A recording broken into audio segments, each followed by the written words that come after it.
सिद्धारूढ स्वामी प्रकरण 24।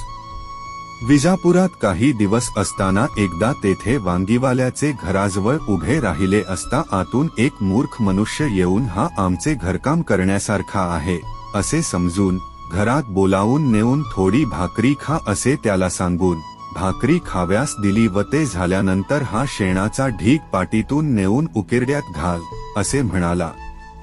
संभावी अवधूताने त्याप्रमाणे करण्यास आरंभ केला। तेव्हा हा आता काम करील असे वाटून तो दुसरीकडे कोठे गेला तोही स्वारी निघून गेली। आणखी एकाच्या घरापुढे भिक्षेसाठी उभा असताना त्या गृहस्थाने अर्धी भाकर देऊन चिखल कालवून घेऊन भिंतीजवळ नेऊन टाकण्याचे काम सांगितले। तो दुसरीकडे जाताच हाही निघून गेला व विहिरीवर जाऊन निजला। अशा रीतीने काही दिवस गेल्यावर एके दिवशी रात्री एकाने त्या विहिरीवर येऊन या अवधूताला पाहून हा आमच्या नाचाच्या दिवशी मशाल धरण्यास बरा आहे असे समजून याला विचारले की बाबा जेवलास किंवा नाही। याने मान हालवून नाही असे सुचविले। तेव्हा त्याने आपल्या घरी त्यास जेवाव्यास नेले व काही थोड खाव्यास घालून आपल्याबरोबर जुम्मा मशिदीत उरुसात बोलावून घेऊन जाऊन हिलाल त्याच्या हातात दिला व तेथेच बसाव्यास सांगितले। तेव्हा स्वामी आपणाशीच म्हणतात की मी श्रेष्ठ, कारण माझ्या प्रकाशाने माझ्या पुढे नाच होत आहे, तेव्हा मीच श्रीमान। नंतर ती मशाल धरून बसून तीवर वरचेवर तेल घालीत असत। इतक्यात त्या इस्माच डोळा सुकताच ही स्वारी मशाल टाकून चालती झाली। पुन्हा जेव्हा लोक मशाल धर म्हणू लागले तेव्हा त्याने हात खाली करून एक बोट वर वाकडे धरून आपला हात लोकांस दाखविला। तेव्हा लोक म्हणू लागले हा खुळा आहे, याला कशाला आणला। तेव्हा एक जण उठला व ह्याच्या डोक्यावर 2-3 ठोसे लगावून चांडी देऊन मशाल हातात घेऊन येथेच बैस असे म्हणून मशाल त्याच्या हातात दिली। तेव्हा स्वामी म्हणाले सर्वांना तोंडाने बोलाविले, पण माझ्या डोक्यावरची धूळ झाडून मानेवरचा मळ पुसून हात धरून मोठ्या मानाने आणून प्रकाश मशाल हातात देऊन बसविले।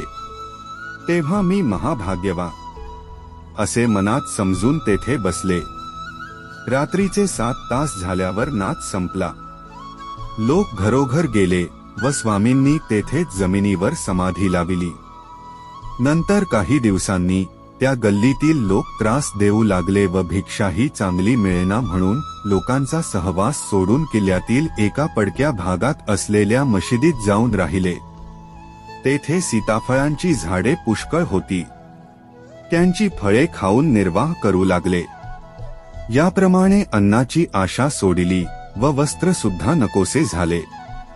याप्रमाणे बाह्य वैराग्य पूर्ण बांधल्यामुळे आता एकाग्रता मिळून मनोराज्य नाहीसे होऊन स्वराज्य आत्मसिद्धी मिळवून पूर्णानंद संपत्ती अनुभवित हृदय प्रदेशावर एकछत्री राज्य चालवीत अजातशत्रू भावना धरून फिरत राहिले। ह्याला पाहून त्रिगुणात्मक लोकांपैकी काही जण हा महार असेल असे म्हणू लागले। काही सत्वमुनी स्त्रिया होत्या त्या म्हणू लागल्या की गरीब बिचारा अन्न नसता उपाशी लोकांचा सहवास सोडून रानावनात भटकत आहे, तेव्हा याचे नशीब किती खडतर आहे। स्त्रियांच्या बोलण्यापैकी प्रारब्ध हा शब्द ऐकून स्वामींना एकाएकी आठवण झाली की पूर्वी श्री शैलमल्लिकार्जुपनाच्या पूर्व भागी असलेल्या बदवेली नावाच्या गावी एका देवालयात आपण बसलो असता एक मूर्ख तळावर येऊन त्याने तू कोण म्हणून विचारले। तेव्हा अवधूतांचा स्वभाव वेदांतात बोलण्याचा असल्यामुळे लौकिकात बोलण्याची प्रवृत्ती नव्हती। याकरिता ते काही न बोलता स्वस्थ बसले। 2-3 वेळा विचारले तरी अवधूतांनी उत्तर दिले नाही। तेव्हा त्या मूर्खाने एक लाथ मारून हात वरून ओढीत नेऊन कचेरीत कोतवालाला सांगितले। तेव्हा त्याने अंधार कोठडीत ठेवून आपण 3 दिवसपर्यंत एका गावाला निघून गेला। तेथून आल्यावर त्या तळवाराने आठवण केली तेव्हा त्याला बाहेर आणले व त्यास तुझे गाव कोणते, कोठून आलास, तू कोण वगैरे प्रश्न विचारिले तरी हा बोलेना। तेव्हा याचे अंग फार खवखवते आहे। याला मर्दन गुण वर्धन ह्या म्हणीप्रमाणे चांगला बडवा म्हणजे हा वटणीला येईल असे सांगितले. मग काय विचारता. 2 तलवारांनी 10-12 तडाके दिले. प्रत्येक तडाक्यास शिवार्पणमस्तू असे हा म्हणत असे. तेथे बसलेला एक वृद्ध ब्राह्मण कोतवालाला म्हणाला की ही वृत्ती निराळी आहे. हा महापुरुष आहे.